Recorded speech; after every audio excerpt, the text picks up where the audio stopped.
posibilidad ng tagumpay o kabiguan, ng ligaya o lungkot. Kaya marapat lamang na tanggapin si Jesus bilang tagapagligtas at Panginoon. At matapos yun ay panariwain ang katapatan at paglapit sa Kanya bawat araw o day by day. Ang day by day ay naglalayong umalalay sa pang-araw-araw na pamumuhay. Narito po si Kuya Ed Lapis sa mensaheng pinamagatang Losing Things.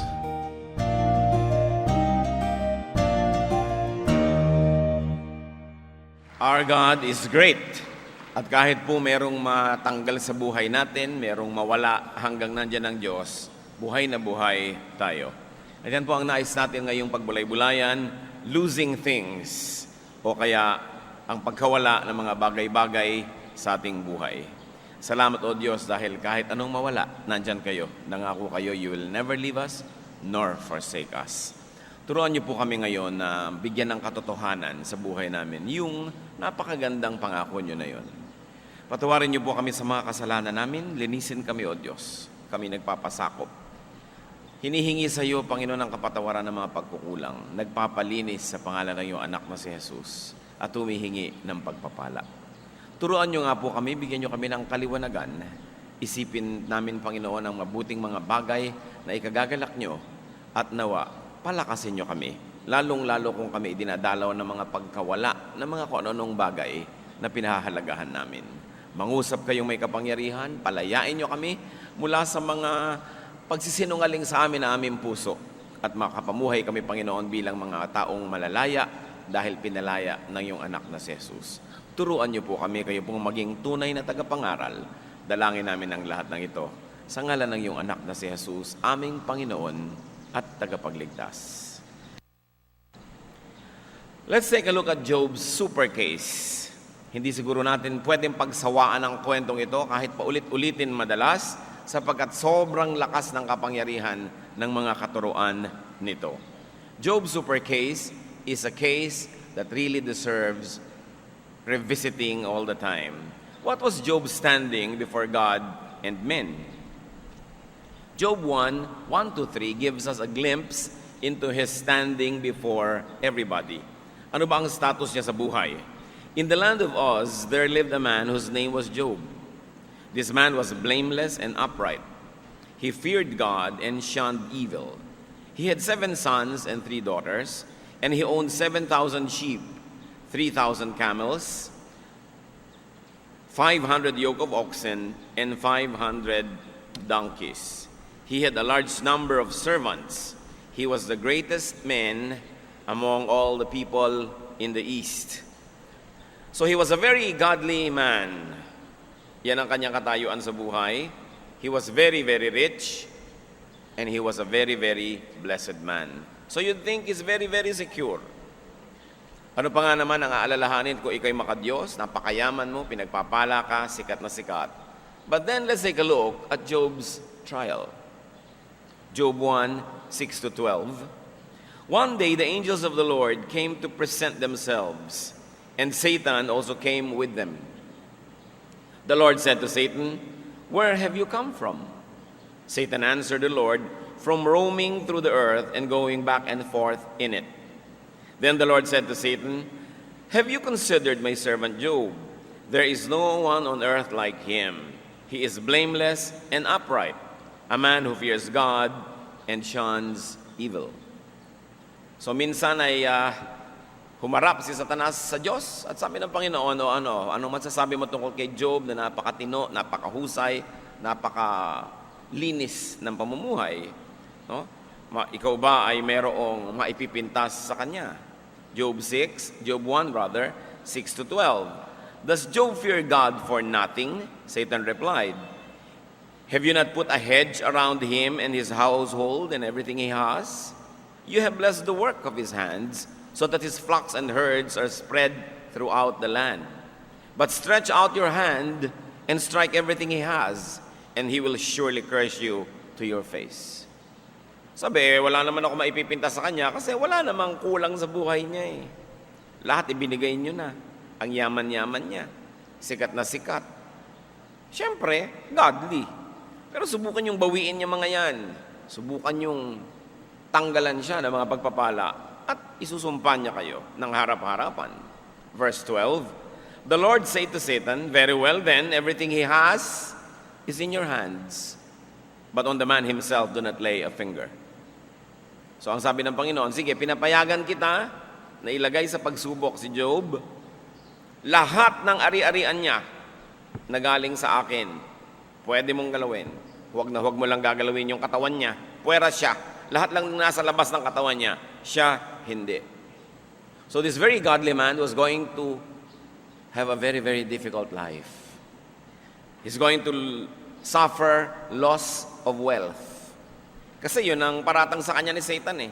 Maka-Diyos lang naman yan kasi mayaman, subukan mo papaghirapin. So, sige, bahala ka kung anong gusto mong gawin. Huwag mo lang siyang gagalawin, puwera ang katawan. So let's take a look at Job's great loss. He lost wealth. He lost things. Kayamanan, mga bagay-bagay. Paano nangyari yon? Napakasakit, Kuya Eddie. Job 1:13-15. One day when Job's sons and daughters were feasting and drinking wine at the oldest brother's house, a messenger came to Job and said, the oxen were plowing and the donkeys were grazing nearby, and the Sabaeans attacked and carried them off. They put the servants to the sword, and I'm the only one who has escaped to tell you. So anong unang nawala kay Job? Mga katulong, mga alipin na noong unang panahon, binibilang na kayamanan, wealth. He also lost oxen and donkeys. Ang kanyang mga alagang hayop na napakaraming nagpapayaman sa kanya, ninakaw ng mga bandido. So this terrible thing was caused by men. Mga tao ang dinaanan ng dilubyong ito, sila ang lumikha. Para bang bumagsak na ang langit kay Job, pero hindi pa yun sapat. Job 1:16, while he was still speaking, another messenger came and said, the fire of God fell from the sky and burned up the sheep and the servants, and I am the only one who has escaped to tell you. Kung sa gawin doon ay ninakaw ang kanyang mga hayop at pinatay ang mga katulong, sa banda naman dito ay umulan ng apoy mula sa langit, natupok ang mga natitirang mga hayop doon at ang mga katulong na nag-aalaga ng mga hayop na yon. So there was another great loss of servants and sheep. They were burned up. This time not attributed to men by the witness, but he said, fire from heaven. Hindi na galing sa tao, galing na sa taas. It was not man-made. Pwede ka kasing mawalan galing sa tao, pwede kang mawalan galing sa taas. Job 1:17, parang hindi pa kasya ang mga problema na yon in one day.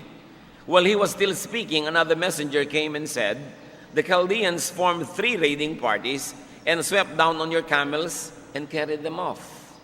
They put the servants to the sword, and I am the only one who has escaped to tell you. So far, sa dami-dami mga katulong ni Job, 3 lang ang natira at lahat sila'y dumating na may masamang balita. Malungkot na balita. Sinalakay naman sila ng iba na namang grupo, ninakaw ang mga kamelyo na kayamanan din. Nung araw, yung mga kamelyo parang kotse yan ngayon. Yung mga kamelyo, pan-transport, kayamanan. Sabi, ako lang po ang natira para maibalita ito sa inyo. There was another great loss of servants and camels. Hindi lang dumating ang problema kay Job, sapin-sapin, patong-patong. No? What was Job's reaction and attitude that showed his character? Siyempre, pag may dumadating sa atin, lumalabas ang tunay nating pagkatao. Job 1:20-22. At this Job got up and tore his robe and shaved his head. Then he fell to the ground in worship and said, naked I came from my mother's womb, and naked I will depart. The Lord gave, and the Lord has taken away. May the name of the Lord be praised. In all this, Job did not sin by charging God with wrongdoing. Pagkarami-raming kayamanan ang nawala sa loob ng isang araw, pagkarami-raming tauhan ang namatay sa loob ng isang araw, sabi ni Job, nagpahiram ang Diyos, bumawi, purihin siya, dahil nakahiram ako kahit sandali. At sinabi sa Biblia, sa lahat ng yan, hindi siya nagkasala. Di niya sinisi ang Diyos. Hindi katulad ng marami sa atin, biglang sisisihin ang Diyos. Why, oh God? Why, oh why? Bakit? Bakit ako pa? Yun ang tanong natin eh. What makes you better than your neighbor para sabihin, bakit ako pa? Bakit yung asawa ko pa? Bakit yung anak ko pa? Dapat nating suriin na lahat tayo ay nagkakasala sa Diyos. Balikan natin si Job. Anong ginawa niya? He mourned. Nagluksa. Nakakaluksa naman talaga yung nangyari. Alangan naman mag-party ka. Nalungkot. Inahit niya ang kanyang buhok. Nakalbo siya. Sinira niya yung kanyang damit bilang sagisag ng pagluluksa. Tapos nagpatira pa sa Diyos. He worshiped God. Hindi siya nag-worship nun bilang masayang tao. Nag-worship siya bilang isang nagluluksang tao. Mga kapatid, hindi lang po masaya ang nagwo-worship. Kahit ka malungkot, kahit ka nawalan, kahit ka naubusan, kahit ka nagluluksa, pagsamba pa rin sa Panginoon ang dapat gawin. Kaya napakaganda na kanyang kasaysayan na hindi natin pinagsasawa ang balik-balikan. Bakit niya nagawa yon? Na sa kabila ng lahat sumamba, he refreshed his memory that he never really owned anything. Importante yon. Nawalan kayo ng kwintas, nawalan kayo ng kotse, nawalan kayo ng bahay, alalahanin nyo nung bata pa kayo, yung pinakamalayong mababalikan ng inyong alaala, wala naman kayo ng kotse na yun wala naman kayo ng kwintas na yun, wala naman kayo ng ganung bahay o gamit. So, ibinigay lang sa inyo. Hindi dapat ipagtampo kung binawi. Mahalagang maalala na wala tayong pag-aari. Kaya sa wikang Tagalog, ang tawag sa property, ari-arian. Kunwari lang. Hindi talaga sa'yo. Napakalalim ng kultura natin tungkol sa ownership. Sa atin, hindi natin yan masyadong ina-emphasize. Kaya sa mga probinsya, may kudkurang ka ng nyog, wala, nasa kapitbahay. Nung tingnan mo, wala din doon, ipinahiram na niya sa kabilang baryo. Nung sinundan mo doon, nakarating na rin sa kabilang kalayo-layuan. Kasi hindi naman clear kung sino may-ari niyan eh.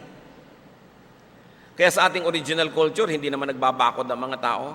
Masagwan tingnan. Kasi parang ayaw mo magparaan. So pagka sa mga probinsya, magbabakod ka, nakakahiya yata sa mga kapitbahay natin.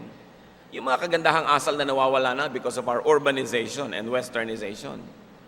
The Western concept of ownership. Di ba? Pagka may silyang bakante, merong gustong umupo, ang sasabihin sa'yo, may nakaupo ba dyan? Sabi mo, meron. Kahit wala. Kasi nasa banyo pala. No? So sa atin kasi ang tao, espiritu, kahit nandun siya, nandito rin siya. Kaya may nakaupo. May nakaupo na ba? Alis ka naman. Sa English yon, hindi naman sasabihin, is somebody sitting there. Although ganun mag-English, yung mga Pilipino, ini-English yung Tagalog. Is somebody sitting there? No? Sa English talaga sabihin, is it taken? Sasabihin sa'yo, it's taken. May-ari. Kasi ang Western culture is a culture of ownership. Sa atin is a culture of sharing. Kaya sa probinsya, may puno ka, maraming pumipitas. No? Pumipitas-pitas ka rin sa iba. Ngayon, nadala na natin yan hanggang sa modern time na yung sweldo nung nag-Saudi na kapitbahay mo, gusto mo rin pumitas. Na dapat naman, mag-observe ka na ng konting pag-iiba ng style. We don't own anything. Pinanganak ang hubad, walang-wala. At ang totoo niyan, mamamatay ka naman na talagang hubad. Kahit nakabarong Tagalog ka, gupit naman yung likod nun, hindi naman yun buo. Talagang hubad ka rin haharap sa Diyos. Anong ipinaalala ni Job sa kanyang sarili? That he never really owned anything, that God owned everything, that God gave and lent everything, and just took those things back. Diyos ang may-ari, ang nagbibigay, ang nagpapahiram ng lahat. At kung minamabuti niyang bawiin, magpasalamat ka, nakahiram ka, huwag kang sumama ang loob. Parang yung mga nangungutang na ayaw magbayad, pag nasingil masama loob, dapat ka magpasalamat, nakautang ka at dapat kang magbayad. In all this, Job did not sin. Job did not blame God. Si Job yun, what about our case? Paano tayo? What is our standing before God? Sabi ng Diyos kay Satan, he is very upright in reference to Job. Tayo, sabi ng Romans 3:23, for all have sinned and fall short of the glory of God. Lahat nagkasala, lahat kapos. So kung ikukumpara kay Job, he had a greater status than we. Mas mataas ang kalagayan niya. At kung sa kanyang ang taas-taas ng antas ng kabanalan nangyari yon, sa atin pa kaya hindi pwedeng mangyari. Now, what are the possible causes of loss today? Loss could be a trial, tulad ni Job. Trial kung banal ka, di ba? Ang sinusubok lang, yung mga banal. James 1:12, blessed is the man who perseveres under trial, because when he has stood the test, he will receive the crown of life that God has promised to those who love Him. Pinagpapala daw yung sinusubok. Kasi, pag pinayagan ng Diyos na subukin ka, sukat ka niya eh. Alam niya ang ending, mananalo ka. Kaya ang sabi sa Bible, God does not permit us to be tempted beyond our strength, but with the same temptation also gives us a way out. Pag pinayagan ng Diyos na ikaw ay magdaan sa pagsubok, sukat niya ang kakayahan mo, binibigyan ka lang niya ng oportunidad na magkamedalya. Pero pwede mong ipatalo ang laban kung hindi mo gagamitin ang iyong lakas na ibinibigay ng Diyos. Pwede maging talo ka, pero hindi dahil ipinatalo ka ng Diyos. Kasi nagpatalo ka. Kasi ang sabi, hindi ka papayagan na magkaroon ng anumang mga pagsubok na hindi mo kaya. At kasama ng pagsubok, ibinibigay din ng Diyos yung paraan para makaiwas ka at magtagumpay. So it could be trial, or it could be training. Sasabihin mo, wala naman akong ginawang masama. Bakit ako nagkakaganito? Baka trial. O kaya, sasabihin mo uli, bakit ako nagkakaganito? Pwedeng training. Hinahanda ka ng Diyos sa maraming mga magagaling at dakilang bagay. 1 Peter 5:10, and God, after you have suffered a little while, will Himself restore you and make you strong, firm, and steadfast. Para yung mga athletes, tinetrain. Ang mga singers, tinetrain. Kahit sino na may specialization, tinetrain. Hirap na hirap during training period, pero during the competition, madali na, nananalo na. So kung dumarating sa atin yung pagsubok, may mga bagay na nawawala sa atin, baka training yan kung hindi trial. Ngayon, kung hindi training, hindi trial, meron pa tayong pwedeng isipin. It could be fruit of our sins, results of our shortcomings. Galatians 6:7, do not be deceived. God cannot be mocked. A man reaps what he sows. Nagtanim ka ng hindi mabuti, syempre, hindi mabuting aanihin mo. Pinapahiram ka ng magandang bagay, winawaldas mo, babawiin. Hindi ka naman magandang pahiramin eh, sayang. Binibigyan ka ng magagandang bagay, hindi mo pinapalago, hindi tumutubo ang Diyos, binabawi. Tulad doon sa parable of the talents. Binawian yung ayaw, palaguin yung ibinigay sa Kanya. Ngayon, kung hindi siya trial, hindi training, hindi pa rin fruit of your shortcoming, hindi mo masabing, wala naman ako maisip na masamang nagawa ko, ba't ako nagkakaganito? Well, Solomon has another proposal. It could be time and chance. Ecclesiastes 9:11, sabi ni Solomon na pinakamarunong na tao, I have seen something else under the sun. Alam niyo, may napansin pa ako isang bagay eh. Napansin niyo ba? The race is not to the swift, or the battle to the strong, nor does food come to the wise, or wealth to the brilliant, or favor to the learned. But time and chance happen to them all. Sabi niya, alam niyo, sa karunungan ko at pag-aaral ko ng buhay, may napansin ako. Hindi laging nananalo sa karera ang mabilis tumakbo. Hindi laging nananalo sa giyera yung malakas. Hindi laging kumakain ng masarap yung matalino. Hindi laging pumupunta ang kayamanan sa magagaling o sa mga aral. Sabi niya, alam niyo, kung minsan, swerte-swerte lang. Sabi niya, time and chance happen to them all. Walang objective reason na tagkataon. Sa nilaki-laki ng langit, nalaglag yung Skylab o mga spare parts ng satellite, ikaw namang naglalakad, sa'yo pang ulo tumama, time and chance na yon. Nandun ka kasi eh. No? Kung nahuli ka lang ng 1 minuto, o lumiko ka lang ng 1 dipa, hindi ka sana tinamaan. Nandun ka kasi. Hindi lahat ng bagay mayroong dahilan. Meron talagang nagkakataon. At kung ayaw niyong maniwala sa swerte-swerte, huwag akong giyerahin nyo. Si Solomon, siya ang may sabi niyan. Kinukwento ko lang sa inyo. Sabi yan ni Solomon. So ano ba ang nangyayari sa atin mga kapatid? We lose things. Nawawalan tayo. Sino sa inyo nawalan ng cellphone kahapon? Siguro yung nawalan ng cellphone kahapon, 3 months ago nawalan din. 9 months ago nawalan din. Kasi yung mga nawawalan ng cellphone, sila naman ang sila yung nawawalan eh. Siguro burara. Yung mga nadudukutan, sila na lang lagi ang nadudukutan. Siguro kasi yung pera nila nakaluwa sa bulsa nila, nakatingin sila sa langit. Yun naman ang yun hindi ba? Yung nagugulpe, laging sila yung nagugulpe. May mga taong takaw gulpe. Paano naglalakad pa lang, nakakainis na ang itsura, talagang parang sinasabing gulpihin mo ako. Pagpabalik-balik sa inyo ang malas, hindi na malas yun. Sobrang chance para malasing kayo, di ba? Pag-rule na ng buhay nyo yun, meron kayong sistema na dapat baguhin. Kung kayo laging nai-in-love, laging naniniwala sa mga kasinungalingan ng iniibig nyo, nakakapitong nobyo na kayo, yun at yun, hindi na malas ang tawag doon. May ibang tawag doon, alam nyo. Di ba? So nawawalan tayo ng pera, nawawalan tayo ng mga puhunan, nawawalan tayo ng bahay, sasakyan, mga makina, mga kasangkapan, nawawalan tayo ng mga alahas, sari-sari. Nangyayari yan. Pero ang mahalaga, what is our reaction? What's our attitude? That shows our character. We can learn from Job. Pwede tayong matuto mula kay Job. Ano bang ginawa niya? Like him, we can mourn. Pwede naman tayong magluksa It's valid. It's all right to feel bad.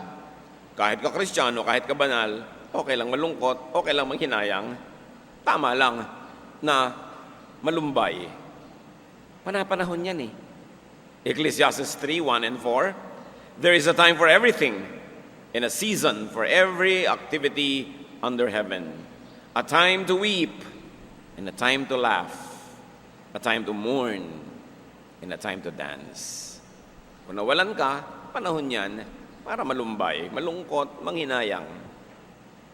But like Job, we can and we should review the facts.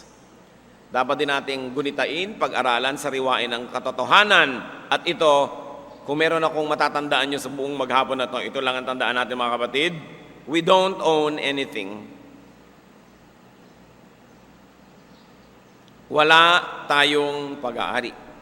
Lahat ay ari-arian, kunwari lang, pahiram lang. Everything we have is God-given. Therefore, everything we have is borrowed. Hiram lang. Psalm 24:1, the earth is the Lord's and everything in it, the world and all who live in it. Ang mundo, ang lahat ng nasa mundo, gumagalaw dito, nakatira dito, nakalagay dito sa Diyos. So wala naman talagang nawawala. Nawala yung cellphone mo, lumipat lang naman sa kamay ng iba, wala naman talagang nawala. Andiyan pa rin yan. Diba?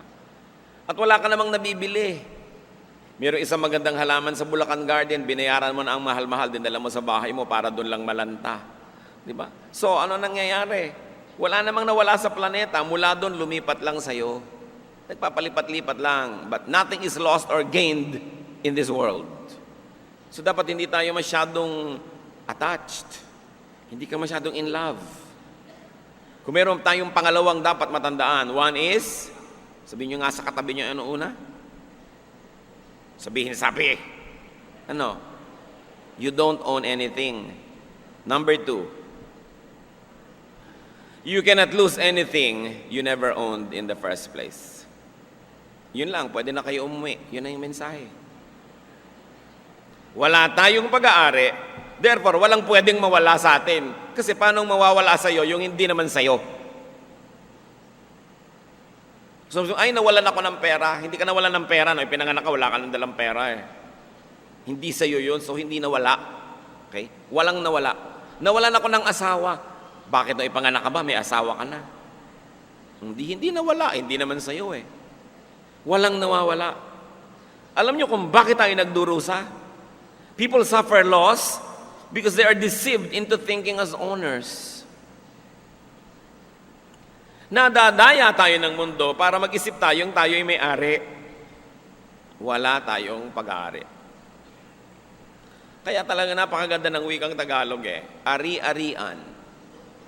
Pag ginamit sa Tagalog yung salitang ari, yun ang private part mo, talagang sayo na yun. Di ba? Itagu-tagumot sa'yo. Pero yung mga bagay-bagay, ari-arian lang. Kaya hindi ka dapat masyadong in love. We do not even own our bodies. Itong katawan na to, pag sinabi niyong katawan ko, sabihin niyo nga, sino yung nagsasalita? Sino? Pag sinabi niyong ito ang katawan ko, so sino yung may-ari sa katawan mo? Sino yung nagsasalita? Hindi ikaw. Di ba? No? Yung salitang, ito ang katawan ko. Katawan ko. So nakahiwalay pala ako sa katawan na ito para masabi kong akin siya. Ano yun? Sabi sa 1 Corinthians 6, 19 and 20, you are not your own. You were bought at a price. Kahit nga sarili nating katawan, hindi atin eh. Kaya pag sinasabi mo, this is my body, hindi yun totoo. Kahit ang katawan natin, Diyos ang lumikha, Diyos ang may bigay. At kung tayo ay tumanggap sa Panginoong Jesus, yung Espiritong tumatahan sa atin, yun ang may-ari ng katawan. Sabi, you were bought at a price, so glorify God in your bodies. Your body is not for you to give away. Your body is not for you to destroy. It is not your own. So yun ang ating isipin. Paano naman ako mawawalan eh? Wala naman ako talaga. So hindi naman akin yun. Nakahiram lang ako. Like Job, we can and we should worship God in spite of our perceived loss. In fact, we should worship God because of our perceived loss. Nawalan ka na pala, lalo ka dapat sumamba sa Diyos. Magtatampo ka sa Diyos, di lalo ka nawalan. Sa kabila ng kawalaan, in fact, dahil sa kawalaan, dapat lalo kang lumapit sa Diyos. All the more that you need God, all the more that you need to be close to God. Si David, nung nag-aagaw buhay ang kanyang munting anak na may sakit, hindi kumain, nag-ayuno, nagdasal, hindi naligo, hindi nag-ahit. Walang ginawa kundi manalangin. Sabi niya, baka dinggin tayo ng Diyos. Todo na to. Walang kainan, walang liguan, walang gagawin kundi magdasal. Namatay yung bata. Naranasan nyo na ba yan? Kahit kutakot-takot na dasal, sino nang tinext nyo, the prayer brigade, prayer warriors, storming the gates of heaven, prayer, namatay pa rin. Yung ipinagpe-pray. O bumagsak ka pa rin sa exam. O kung ano man yon, nabigo ka pa rin. Anong gagawin mo? Si David, tulad ni Job, may halimbawa. 1 Samuel 12:20. Nung malaman ni David na namatay pa rin yung bata, then David got up from the ground. After he had washed, put on lotions, and changed his clothes, he went into the house of the Lord and worshipped. Anong gagawin niyo pag nawalan? Maligo, magpabango, magbihis, sumamba. Nawala na nga kayo, hindi pa ganun ang gagawin niyo, madodoble ang kawalan. Hindi siya naintindihan ng mga katulong. Sabi, bakit po kayo ganyan nung buhay yung bata? Ang lungkot nyo. Ngayong namatay, mukhang sumaya pa kayo.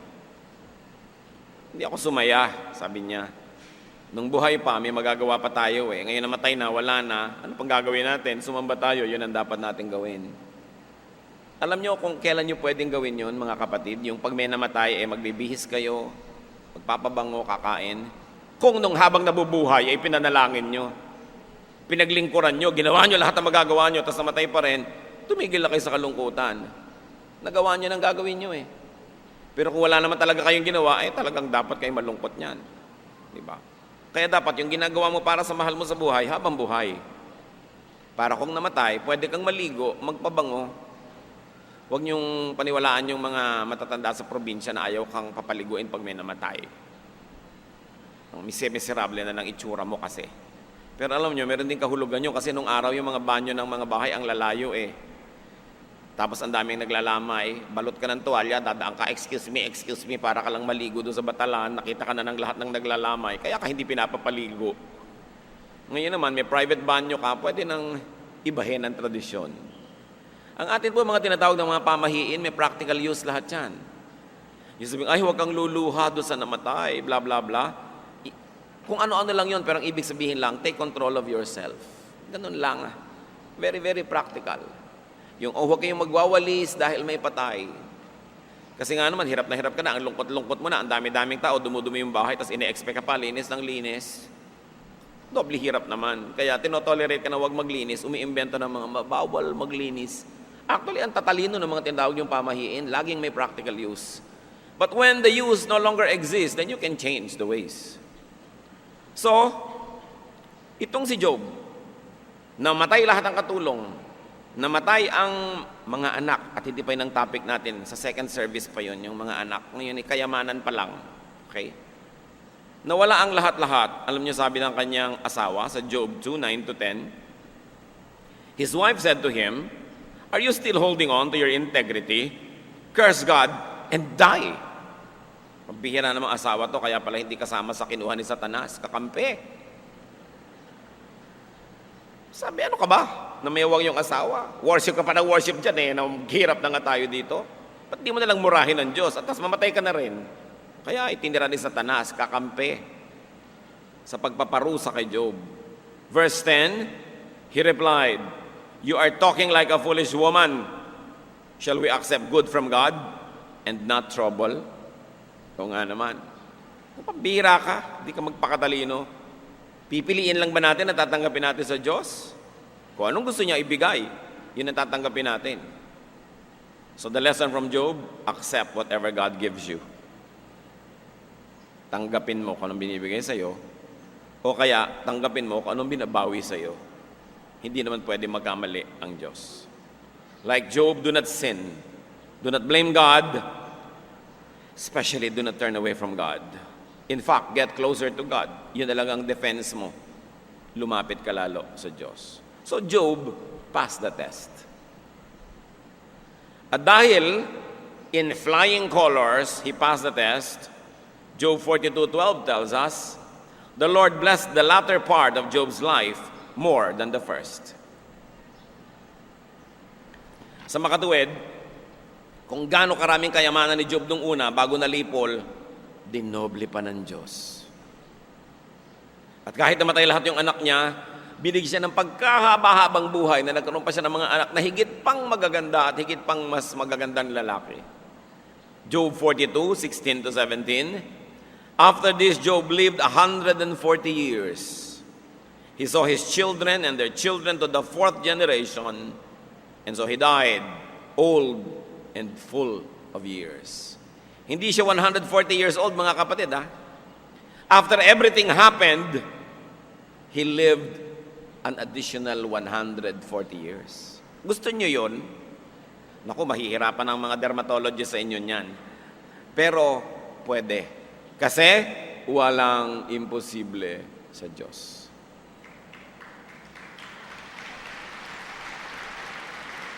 Sabi na anghel kay Mary, nung sinabi ni Mary, kadalaga kong tao, magbubuntis ako, Luke 1:37, nothing is impossible with God. Mga kapatid, kung meron sa ating nakaranas ng yumaman, tapos naghihirap uli, pwede kayong yumaman uli? Si Job nga eh. Nawalan kayo ng asawa, pwede kayong magkaroon muli, lalo't namatay na siya. No? Nawalan kayo ng pag-ibig, pwede magkaroon muli, muling buksan ang puso. Nawalan kayo ng mga bagay-bagay, nalugi kayo sa negosyo, pwede pa kayong bumangon. Bakit? Kasi yung Diyos ni Job, Diyos niyo rin eh. Pwede. Pwede tayong makabangon muli. Ang ganda ng kasaysayan. When facing and suffering loss, do a Job. Trust God. Magtiwala. Pag nawawalan na kayo ng mga bagay-bagay, nawawalan na kayo ng mga tao sa paligid, tiyakin yung hindi kayo mawawalan ng pananalig. Kasi yun na lang ang natitira nating yaman at pag-asa. Proverbs 3:5, trust in the Lord with all your heart and lean not on your own understanding. Huwag ka magtiwala sa sarili mong dunong, sa sarili mong karanasan, sa sarili mong logic. Sometimes, hindi logical sa ating standard ang ginagawa ng Diyos. Sabi niya, lagi kang magtiwala and entrust yourself to God. Nawawalan ka na nga, kanino pa ipagtitiwala ang sarili mo? Dapat sa Diyos. Hindi kung kanino. Jeremiah 29:11, sabi ng Diyos, "For I know the plans I have for you," declares the Lord. "Plans to prosper you and not to harm you. Plans to give you hope and a future." Pwede nating angkinin ng pangako na ito. Sabi ng Diyos, may plano ako sa iyo. At hindi masama ang plano ko para sa iyo. Ang plano ko, payamanin ka, hindi ka saktan, bigyan ka ng pag-asa, isang magandang kinabukasan. May plano ang Diyos. Dapat tayong magtiwala at dapat tayong sumunod. At kung tayo nawalan, on a practical level, do what you can to regain lost things. Kumilos ka uli. Nalugi ka pala, mamuhunan ka uli, kahit konti-konti na naman. Siguradong may natutunan ka na sa nakaraan mong pagkalugi, better ka na ngayon. Dapat magtrabaho uli, sikapin mo uli. Nasaktan ang puso mo, pagalingin mo, tapos magmahal ka uli. Kailangan, handa ka na bawiin ang mga nawala. Proverbs 14:23, all hard work brings a profit.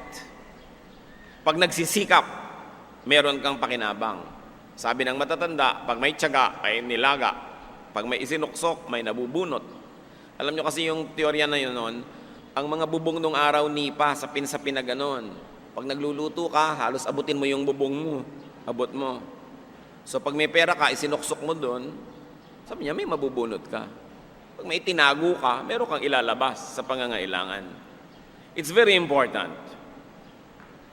Meron pa bang isang dahilan kung ba tayo nawawalan, mga kapatid?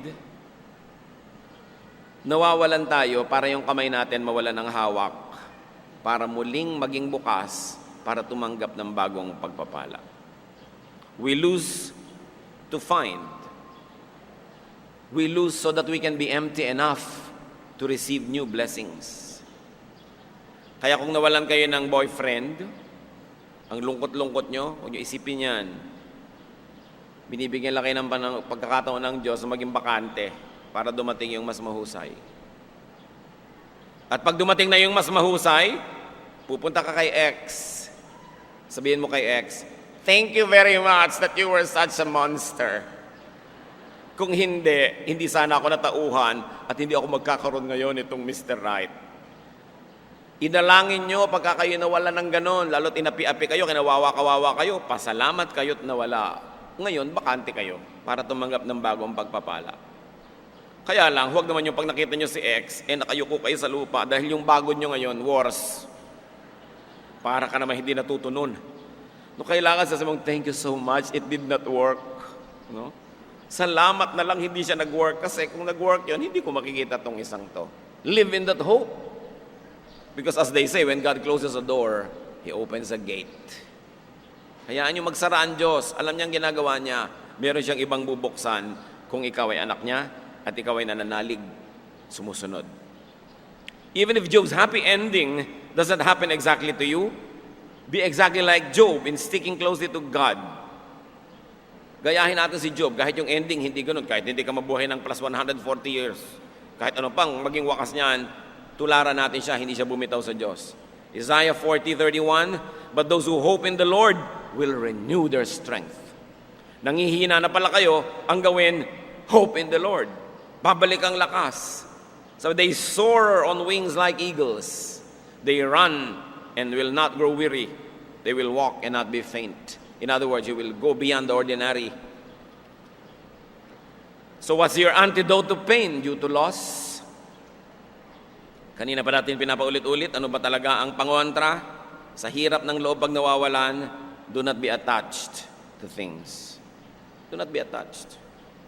Kung nandyan, salamat. Kung wala, salamat pa rin. 1 John 2:15-17, "Do not love the world or anything in the world. The world and its desires pass away, but the man who does the will of God lives forever." So what have you lost? What do you fear losing? May tanong ako, huwag muna kayo magsara ng mga notes nyo. Anong kinakatakot nyo mawala, kapatid? Usually, Yumaman ka na, ang number one mong fear, maghirap muli. Usually, nakakita ka ng, wow, jackpot, ako sa papa ko ngayon. Takot na takot ka nang mawala yan. Nakarating ka na sa isang level ng pamumuhay na ang taas, ang takot mo bumaba uli yun. Alam niyong dapat gawin kung natatakot tayong ganon, mga kapatid? Practice. Mag-practice kayo na mawalan. Para kung sakaling dumating, huwag naman, medyo sanay kayo. Halimbawa, marami kayong sasakyan, 30 taon na kayo hindi nakakapag-bus. Paminsan-minsan mag-bus kayo. Ang dami-dami yung pera, nabibili nyo lahat ng kakainin nyo. Paminsan-minsan, sasabihin nyo sa inyong bahay, oh, today we're going to live on a wage earner's budget. Sa 3 araw, kakain tayo ng kinakain ng mga minimum wage earners. Practice. Sanay kayo lagi naka-aircon. O ngayon, mga 2 araw wala tayong aircon. Mag-practice. Kung dumating man, medyo may rehearsal ka, hindi masyadong shocker. At kung hindi dumating, na sana'y wag, nada mamumuli kung paano mahirapan. At kung ganon, bumubukas ang iyong puso sa mga nakapaligid sa iyong nandun pa sa hirap. Kung minsan kasi gumiginhawa ka, namamanhid ka sa kahirapan, ayaw mo nang balikan, ayaw mo nang sariwain dahil traumatic, pero nakakalimutan mo ring maraming tao nagdurusa pa na pwede mong tulungan. Na-review. Mahalaga yun. Mag-practice. And stay godly. Bagamat staying godly is not always a guarantee against difficulty. Kung minsan nga, kaya ka nahihirapan, godly ka eh. Tulad ni Job. Pero pag nangyari yon, may maganda naman layunin ng Diyos at hindi siya nagkakamali. Pero ang talagang tunay na message natin, mga kapatid, you will never lose anything because you don't own anything. You don't own anything. So huwag kang matakot mawalan. Matthew 6:33, seek first His kingdom and His righteousness, and all these things that you like will be added to you. Aming Diyos, salamat sapagkat kayo ay Diyos na may-ari ng lahat at nagpapahiram sa amin. Turuan mo nga po kami, Lord, na bagamat nag-enjoy ng mga bagay na ipinapahiram nyo, huwag masyadong ma-in-love, huwag masyadong ma-attach. Na ituring namin ito'y ari-arian. At kung ganoon sa inyo, kung ganoon dapat namin i-share at dapat huwag naming sambahin. Ipakita mo sa amin, Panginoon, ang aming mga kinakatakutan at ipaliwanag mo sa amin kung ba't hindi kami dapat matakot. Sa mga kapatid na ngayon ay nagdurusa dahil nawalan o inaakalang nawalan, yung comfort nyo, ibigay nyo, Panginoon. Enlightenment, empowerment. Pabawiin nyo, Panginoon, pabangunin muli kung saan dumapa ang iyong mga anak. Help us and teach us how to recover so that we can regain lost ground and we can continue to live in your favor. Sa mga kapatid naman na nabubuhay sa ginhawa, sa tagumpay, huwag mo kaming payagang malasing at lagi naming maalala ito'y hiram. May pananagutan kami sa inyo na nagpahiram at sa aming kapwa, lalong-lalo sa mga hindi nakakahiram. Turuan nyo kami maging mabait at mabuti. Patuloy na yung magbulay-bulay, mga kapatid. Yumuko tayo sa presensya ng Diyos at humingi pa sa Panginoon ng mga praktikal na mga application ng katotohanan ito. What you do when you lose things, what you do so you don't lose things, or don't even think that you can lose anything because we don't own anything. O Diyos, turuan nyo kami, kausapin nyo kami, comfort those that needs comfort, afflict those that need affliction, lalo yung mga umaabuso, sumasobra sa pagkakamkam ng mga bagay-bagay.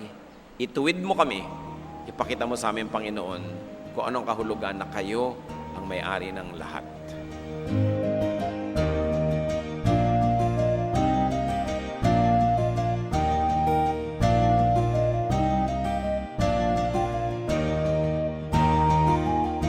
Ang katatapos pong mensahe ni Kuya Ed Lapiz ay pinamagatang Losing Things.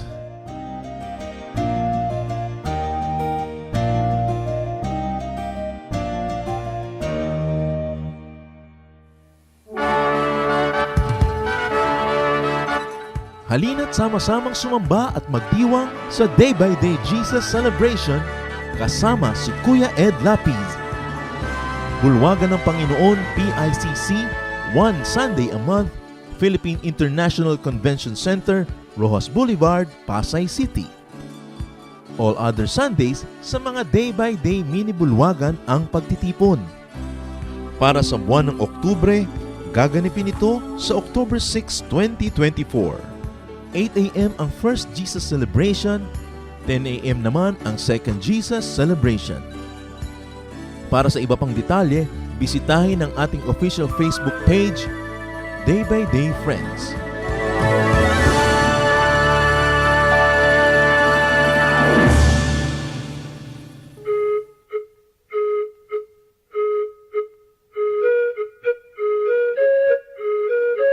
Dumako po tayo sa mga hiyas ng bayan, mga bagay po na maaari nating kilalanin, pag-aralan, ipagmalaki bilang mga Pilipino, hindi naman para magyabang, kundi para magkaroon po tayo ng mahalagang pagtingin sa ating mga ninuno, sa ating nakaraan at sa ating sarili. Sabi nga po, ang hindi lumingon sa pinanggalingan ay hindi nakararating sa paroroonan. Kaya mahalaga rin naman na atin pong pagbulay-bulayan, pag-aralan, yung mga karunungan ng ating bayan. At ngayon po ang ating hiyas na itatampok ay isang kasabihan. Bakit po hiyas ang kasabihan?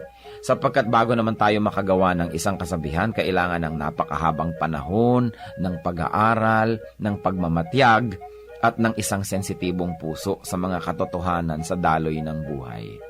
Bawat isang kasabihan po ay maaaring isa o maraming buhay na nagtulong-tulong, nagsama-sama upang makita ang mga batas ng buhay, ang mga daloy ng mga katotohanan. Kaya nga po ang isa nating pagbubulay-bulayan ngayon na kasabihan ng ating bayan na hinango po sa koleksyon ng UP Cultural Dictionary for Filipinos ni Thelma Quintanar at mga kasama. Sabi po ng kasabihang ito, ang bayaning masugatan, nag-iibayo ang tapang. Tama nga naman po. At ito po, kung ibabase natin doon sa kanyang pangunahing kahulugan, yun pong literal, ay totoo naman. Sa mga larangan ng digmaan, yung mga bayani, habang nasusugatan, habang tinatamaan at nagdurugo o kaya po ay lumilipad ang mga punglo sa paligid, ay lalong tumatapang. Yun po yung mga bayani, siyempre may mga duwag na pag nasugatan, umaatras naman. Pero ang mga bayani, pag nasusugatan, nag-iibayo pa ang tapang. Subalit higit po dito sa pangunahing kahulugan nito na yung literal, ay meron pa pong malalim na kahulugan siyempre ang hiyas ng bayan na kasabihan na ito. Na ang taong talagang matining ang loob, ang taong talagang mahusay ang kalooban, ang tao na talagang magiting ang kanya pong pagkatao. Habang siya po ay hinahamon ng mga nakapaligiran, habang siya po ay pinipilit na ikulong, ay lalo naman siyang nagpipilit na makalaya. Habang siya ay minamaliit, ay lalo naman niyang pinapatunayan ang kanyang kadakilaan. At habang siya po ay pinahihirapan sa kanya pong pagtatangkang makamit ang kanyang minimithi, ay lalo naman po siyang nagsusumigsa at lalo naman siyang nagsisikap na malampasan ang mga hadlang na ibinibigay sa kanya. Yan po ang tunay na kabayanihan. Hindi madaling matakot, hindi madaling umatras, hindi ningas kugon, hindi madaling panghinaan ng loob, at hindi madaling alisan ng damdaming marubdob upang maituloy ang mga dakilang adhikain. Yan po ang isang tunay na kabayanihan. Hindi madaling pigilin ng mga kalungkutan, hindi madaling pigilin ng mga balakid o hirap. At yan po ang isang tunay na kabayanihan. Yung pong tayo ay magkaroon ng isip na kapag naidalangin na natin at nadesisyon na natin gawin na isang bagay, hindi tayo madaling hadlangan. Habang nagkakaroon ng hadlang, lalong tumitibay ang ating determinasyon na ito'y malampasan. Habang tayo nasusugatan, lalo tayong tumatapang. Yan po ang isang magandang kaugalian ng ating bayan na dapat nating alalahanin. Hindi po yung ningas kugon na sabi ng mga banyaga tungkol sa atin, kundi yung kasabihang ito, ang bayaning masugatan, nag-iibayo ang tapang.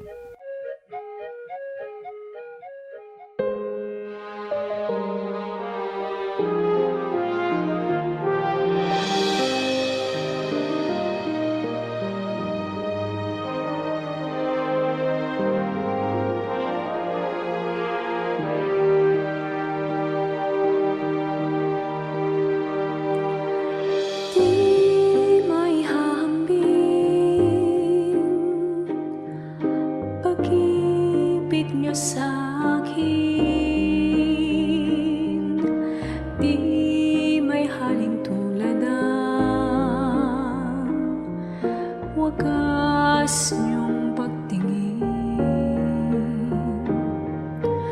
ang iyong pagmamahal,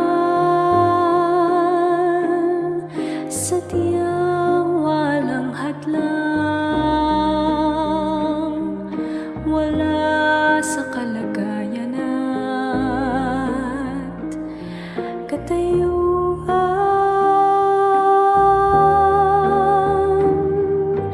Hawak niyo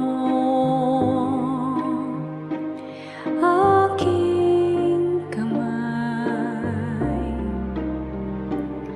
sa tuwing nanananglahay at sa tuwing magkamali,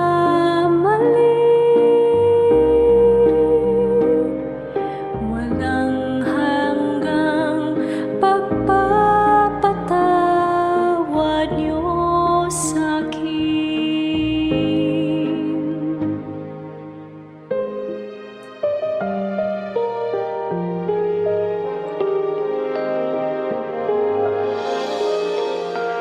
Di may hahambing pag-ibig niyo sa'kin, di may halin tulad ang wagas niyong pagtingin, ang iyong pagmamahal, sadyang walang hadlang, wala sa kalagayan at katayuan.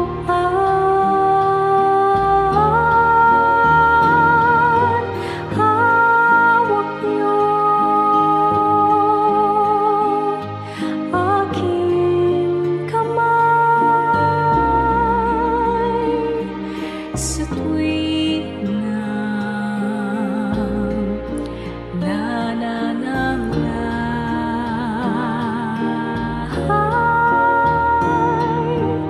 at sa tuwing magkamali,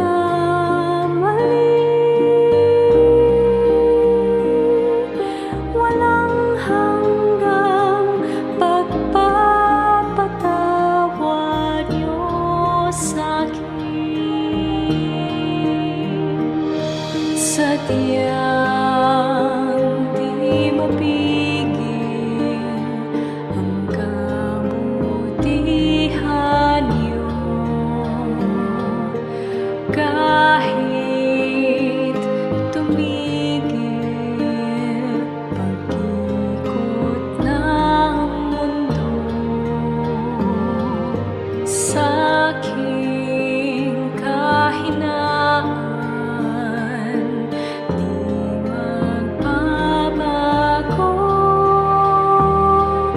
pag-ibig niyo sa'kin lagi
O Diyos, kayo'y aming pupurihin.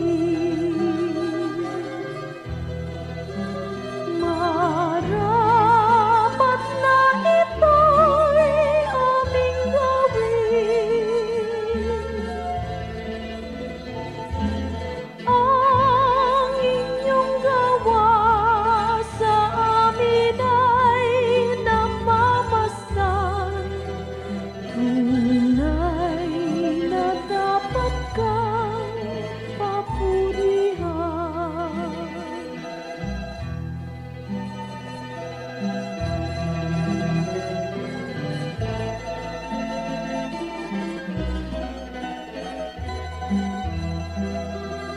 O Diyos, kayo'y aming sinasamba. Tunay na Diyos kayo't walang iba.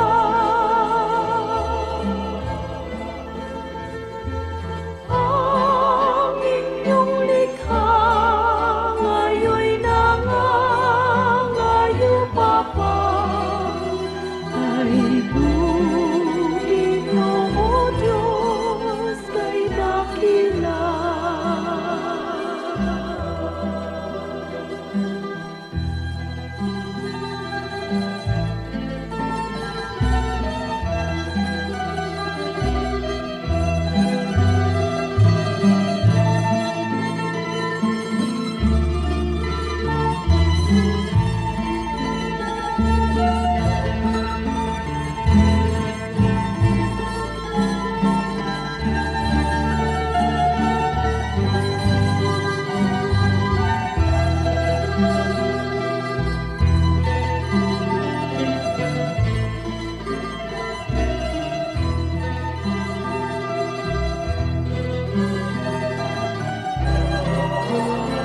O Diyos, kayo'y aming aawitan. Nang awit na sa puso'y sumirang. Awit ng pagpuri at awit ng paggalang. Sa inyo ay amin ang nilalaan.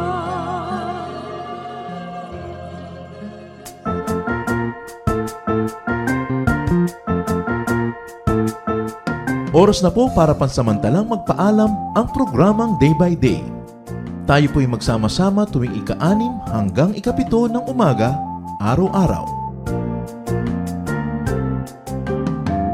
Magandang umaga po at mabuhay ang Panginoong Hesus!